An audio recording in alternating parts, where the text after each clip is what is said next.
आज मैं आपके साथ कुछ टिप्स एंड ट्रिक्स शेयर करना चाहती हूँ जो हर परीक्षा में आपकी मदद करेंगे।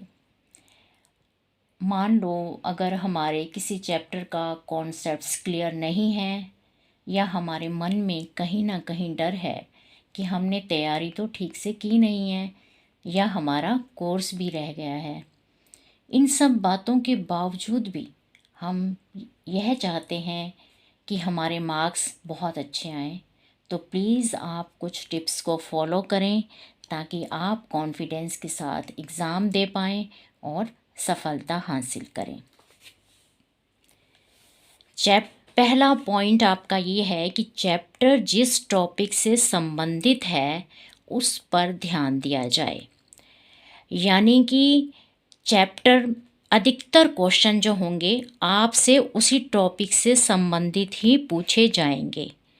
फॉर एग्ज़ाम्पल जैसे चैप्टर हमारा है 1857 का विद्रोह, तो आपसे एग्ज़ामिनर के द्वारा या परीक्षा में जो भी क्वेश्चन आएगा उस टॉपिक से ही संबंधित क्वेश्चन जो पार्ट्स होगा उसी से ही अधिकतर क्वेश्चन उस पर बनकर आएगा।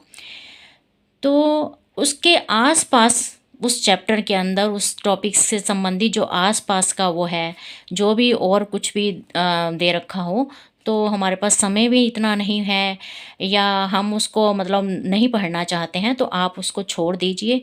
मेन उसी 1857 का जो विद्रोह है उससे संबंधित उसके जितने भी कारण हैं, क्यों हुआ है या इसका क्या प्रभाव हुआ, तो आप उसी से संबंधित ही ये टॉपिक को कीजिए। दूसरा आता है अंकों के हिसाब से उत्तर। यानी कि मान लो कि कोई क्वेश्चन 3 नंबर का है, 3 मार्क्स का कोई है, तो आपने उसके आंसर को ज़्यादा विस्तार से नहीं लिखना है, क्योंकि उसमें हमें आंसर देते वक्त अगर हम ज़्यादा विस्तार से लिखेंगे तो काफ़ी समय भी लग सकता है, क्योंकि हमने बाकी के अपने भी क्वेश्चन करने होंगे। परीक्षा में प्रश्नों के उत्तर देते समय आप मतलब मार्क्स के हिसाब से अगर उत्तर लिखते हैं, जैसे 3 नंबर वाले को 3 से 4 पॉइंट के अंदर भी आप अपना उत्तर देकर ख़त्म कर सकते हैं। इससे क्या होगा, हमारा समय भी बचेगा और क्योंकि हमारी कोशिश यही होनी चाहिए कि हम किसी भी प्रश्न को छोड़ें नहीं। तीसरा पॉइंट हमारा है उत्तरों को रटे नहीं।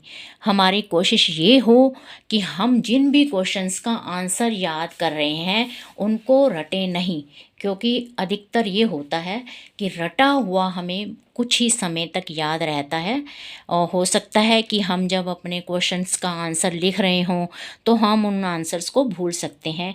इसका उपाय यही है कि आप कोशिश ये करें कि उन आंसर्स को ध्यान से 1 से 2 बार में पढ़ लें और उसे अपनी भाषा में लिख कर याद करें। और चौथा पॉइंट हमारा ये है कि आंसर जब भी आप दें, किसी भी क्वेश्चन का आंसर आप जब भी लिखें तो कोशिश ये करें कि उसे पॉइंट्स में ही लिखें।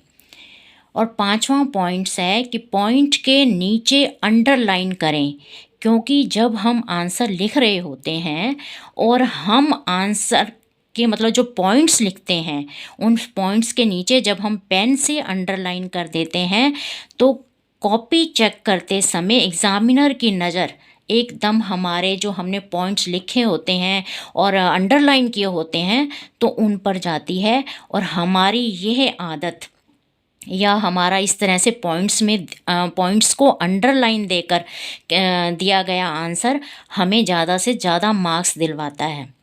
तो ये हमारी सफलता का एक मेन पॉइंट है, ये पॉइंट्स के रूप में आंसर देना और फिर उन पॉइंट्स को अंडरलाइन करना।